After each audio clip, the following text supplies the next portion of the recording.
چارسدہ تورنگزئی کی بنیادی مرکز صحت میں نیشنل بینک آف پاکستان کی جانب سے سیلاب زدگان کو مفت طبی سہولت فراہم کرنے کے لیے فری میڈیکل کیمپ کا انعقاد کیا گیا۔ اس موقع پر ڈسٹرکٹ سپورٹ منیجر محمد طارق، ایگزیکٹو آفیسر آصف محمود، اویس خان، شوکت علی، شہنواز، سید شیراز باچا اور احسان اللہ بھی موجود تھے۔ مردانہ اور زنانہ ڈاکٹروں سمیت 20 افراد پر مشتمل میڈیکل ٹیم نے 1800 سیلاب زدگان مرد و خواتین اور بچے بوڑھوں کا طبی معائنہ کیا، جن کو علاج معالجے کے بعد نیشنل بینک آف پاکستان کی جانب سے مفت لیبارٹری کی سہولت سمیت دوائیاں بھی دی گئی۔ میڈیا کوارڈینیٹر اعجاز کے مطابق میڈیکل کیمپ کے علاوہ چارسدہ کے 45 مختلف متاثرہ علاقوں اور کیمپوں میں نیشنل بینک آف پاکستان کی میڈیکل ٹیمیں متاثرین کو بنیادی طبی سہولت فراہم کر رہی ہے، جبکہ مجموعی طور پر چارسدہ سمیت دوسرے اضلاع میں اب تک 83,000 متاثرین کو طبی سہولت اور مفت دوائیاں فراہم کر چکی ہے۔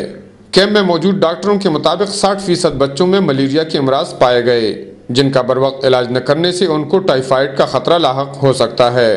ان کے مطابق عملے کی جانب سے اب تک کئی بار ضلعی حکومت کو علاقے میں سپرے کرنے کی درخواست کی گئی ہے، لیکن ضلعی حکومت کی جانب سے اب تک کوئی مثبت قدم نہیں اٹھایا گیا، جبکہ ملیریا میں مبتلا بھیجے گئے بچوں کو ڈسٹرکٹ ہسپتال میں طبی سہولیات میسر نہ ہونے کی وجہ سے واپس کیا جاتا ہے۔ کفایت اللہ، اے نیوز، چارسدہ۔